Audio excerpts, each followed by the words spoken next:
How did this ordinary guy become the world's deadliest assassin? How did he manage to escape? And how was he ultimately turned in by a close family friend? To get the full picture, we need to look at how the suspect entered the building and how he escaped the scene. The suspect entered the building around 11:52 a.m. local time, moving through stairwells and across the roof to reach his sniper position. Surveillance footage confirmed his entry onto campus and his deliberate, unobstructed route inside the building. There is no public evidence or description suggesting he used a ladder to access the roof. Reports indicate he used interior stairwells and walkways instead of external ladders. The shooter was positioned less than 150 yards from Kirk, a distance well within the capability of a basic marksman. At around 12:22 to 12:23 p.m., the assassination occurred suddenly when a sharp gunshot rang out across the university courtyard. While speaking to the crowd, Charlie Kirk was struck in the neck.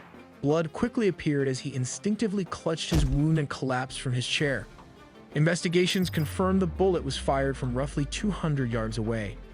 Given the elevation of the shooter's position, he had a clear and unobstructed line of sight to the stage where Kirk was addressing the audience.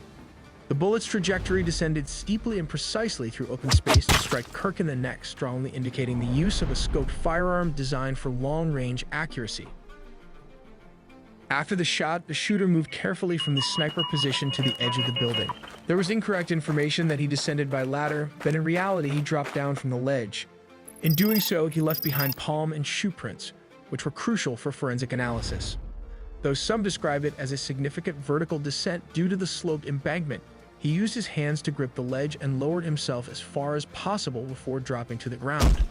The bolt-action rifle, identified as an older Mauser model, was still with him as he made his descent. Observers noted that he appeared practiced and did not discard the weapon at this stage, likely holding it in one hand or slinging it as he moved. After landing, he briefly limped, possibly from the impact, but quickly regained his composure and fled on foot into a wooded area adjacent to the university. Notably, palm prints and shoe prints left at the landing spot were documented by forensic investigators and proved vital to the case. He walked all the way to this location, blending seamlessly into the crowd.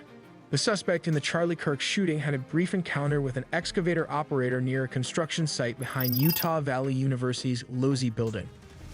According to construction workers present shortly after the shooting, the suspect approached the construction area and asked the excavator operator if he could pass through. The operator informed him that pedestrians were not allowed on the site and stopped him there. The suspect reportedly responded calmly, saying he was trying to get home safely following the incident. This interaction took place before police and emergency responders arrived at the scene.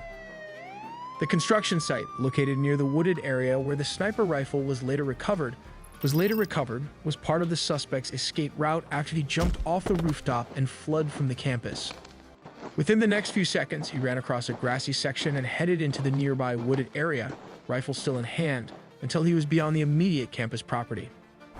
The rifle was ultimately found wrapped in a towel in the woods along the suspect's escape path, indicating he discarded it shortly after leaving campus grounds.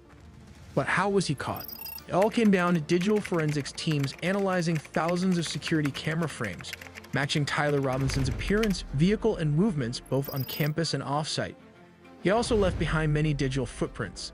When law enforcement released campus surveillance footage and still images of the suspect, his clothing, and the escaped vehicle to the public. This led to over 7,000 tips flooding hotlines and social media platforms. Additionally, messages between Robinson and his roommate recovered through the messaging app revealed plans about disposing of the weapon, its location, and unique engravings on the bullet. One casing read, "Hate fascist. Catch."